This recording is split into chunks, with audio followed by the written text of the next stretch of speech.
Hello everyone. अगर आपको रहस्य, सच्चाई और अनकही बातें पसंद हैं, तो आपका स्वागत है कथालोक की दिलचस्प कहानियों में। यहाँ कहानियाँ पूरी तरह से काल्पनिक हैं। इसका किसी भी व्यक्ति, घटना या स्थान से कोई लेना देना नहीं है। कहानी का उद्देश्य सिर्फ मनोरंजन है। हालांकि किसी किसी को इसमें अपनी जिंदगी की झलक जरूर दिख सकती है, और वो सिर्फ एक संयोग होगा। आप सुन रहे हैं कथालोक की पहली कहानी, चेहरे के पीछे। अगर आपने अभी तक चैनल को सब्सक्राइब नहीं किया तो प्लीज इसे सब्सक्राइब करें और बेल नोटिफिकेशन को ऑन करें, जिससे आपको हर नए अध्याय का नोटिफिकेशन मिलता रहे और आप ये कहानी बिना किसी रुकावट के सुनते रहें। शुरू करते हैं हमारा चौथा अध्याय, द मिशन बिगिंस।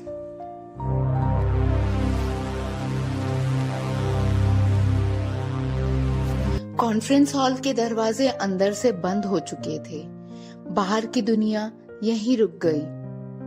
अंदर सिर्फ एक आवाज थी, घड़ी की। चीफ ने नजर उठाई। नताशा? नाम नहीं, कमांड था। मैंने एक कदम आगे बढ़ाया। कमरे की हवा बदल गई। कुर्सियों पर बैठे लोग सीधे हो गए। चीफ दोबारा बोले, ये हमारे टीम की सबसे छोटी और सबसे तेज चुनिंदा अंडरकवर एजेंट्स में से एक है। सबकी नजरें मुझ पर आकर रुकी। कमरे में कोई हलचल नहीं हुई। चीफ ने दाईं ओर देखा। ईगल। वो आदमी आगे आया। आंखों में कोई भाव नहीं। शार्प शूटर, चीफ बोले, जिसका निशाना कभी 2 बार नहीं लगता। ईगल ने सिर्फ सिर हिलाया। नाम से ज्यादा उसकी खामोशी बोली। चीफ की नजर बाईं ओर गई। फ्यूज। वो मुस्कुराया नहीं। उंगलियां आपस में उलझी हुई थी। एक्सप्लोजन स्पेशलिस्ट, चीफ ने कहा। जहां ये काम करता है वहां समय रुककर टूटता है। फ्यूज ने मेरी तरफ देखा। फिर चीफ की नजर सामने ठहरी। आकाश। वो आगे बढ़ा। इसे तो तुम काफी अच्छे से जानती हो, चीफ बोले। High level martial arts fighter, charming, fast और जरूरत पड़ने पर किसी भी पहचान में घुल जाने वाला। आकाश ने मेरी तरफ देखा। अगर तुम 4 यहाँ हो, चीफ ने सबकी तरफ देखते हुए कहा, तो तुम समझ ही चुके हो कि तुम चुने जा चुके हो। चीफ ने फाइल बंद की। मिशन ब्रीफ अगले 30 मिनट में, कहते हुए उन्होंने घड़ी देखी। फिर बिना रुके दरवाजे की तरफ बढ़ गए। चलते चलते बस एक बार रुके। पीछे मुड़कर बोले, शार्प 1:30। उनकी नजर सीधे हम पर थी। यहीं मिलेंगे। इतना कहकर वो बाहर चले गए। दरवाजा धीरे से बंद हुआ। कमरे में अचानक बहुत ज्यादा खामोशी भर गई। अब वहां चीफ नहीं थे, सिर्फ हम 4 लोग, 4 अलग चेहरे, और आने वाला 30 मिनट जो तय करेगा हम चारों का साथ एक मिशन है या एक इम्तिहान। हम चारों अपनी अपनी जगह बैठ गए। लगता है हम चारों का वेट सिर्फ एक मिशन का नहीं है, आकाश ने हल्की मुस्कान के साथ कहा। ईगल ने उसकी तरफ देखा पर चुप रहा। बस अपनी उंगलियों को देख रहा था, जैसे ट्रिगर याद कर रहा हो। फिर बोला, टीम तब बनती है जब बात कम और भरोसा ज्यादा हो। हाँ, वरना ब्लास्ट होने में टाइम नहीं लगता, फ्यूज ने हल्की मुस्कान के साथ कहा। आकाश मेरी तरफ देखते हुए कहता है, तुम इतनी शांत कैसे हो? मैं उसकी तरफ देखती हूँ। मेरे चेहरे पर ना मुस्कान ना घबराहट, क्योंकि जो सोच कर आए हो वो बोलने से पहले ही समझ चुकी हूँ, मैंने कहा। कमरे में एक पल के लिए सब चुप हो गए। वो मुझे देख रहे थे। चीफ ने तुम्हें नताशा कहा, ये इत्तेफाक नहीं था, है ना? आकाश बोला। मैं कोई जवाब नहीं देती, सिर्फ घड़ी की तरफ देखती हूँ। आकाश ने फिर से मेरी तरफ देखा। इस बार उसकी नजर में सिर्फ क्यूरियोसिटी नहीं, सवाल भी था।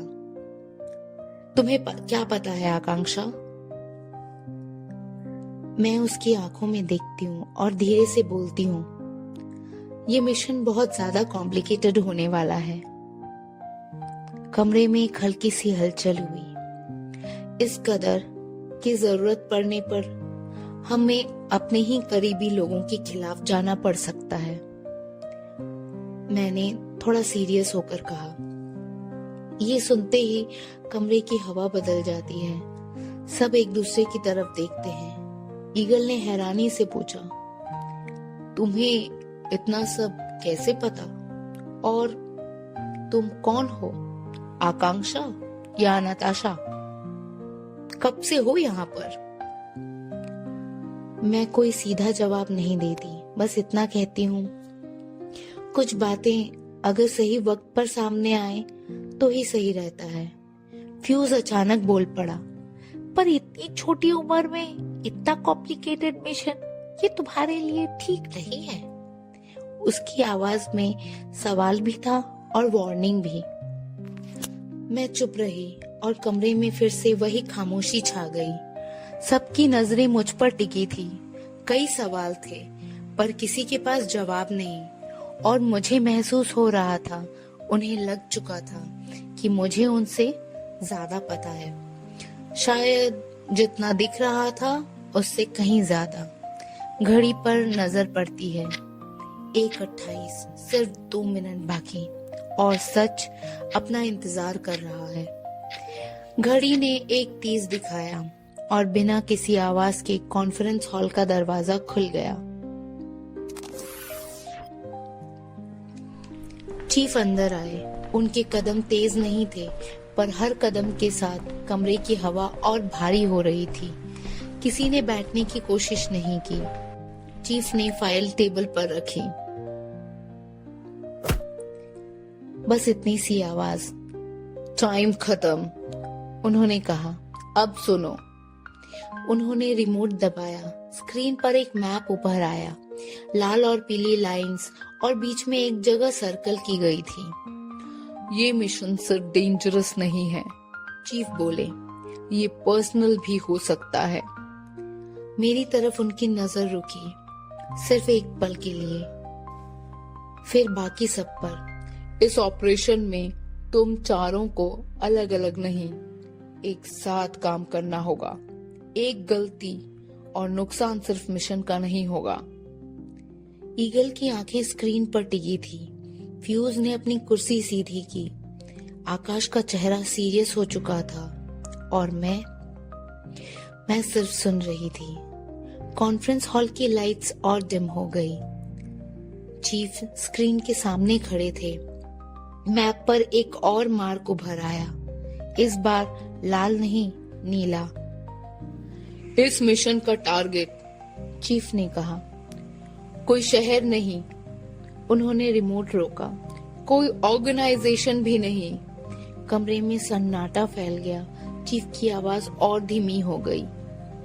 टारगेट एक इंसान है और निशाना पूरा देश।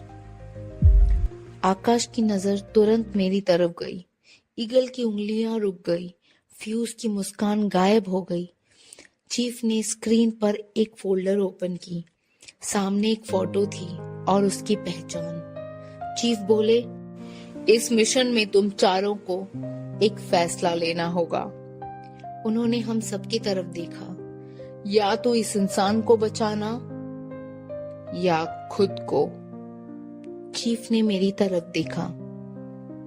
नताशा, उन्होंने कहा, तुम इसे पहले से जानती हो, और अब सब कुछ बताने का वक्त आ गया है, क्योंकि इस मिशन में सबसे बड़ा राज तुम खुद हो।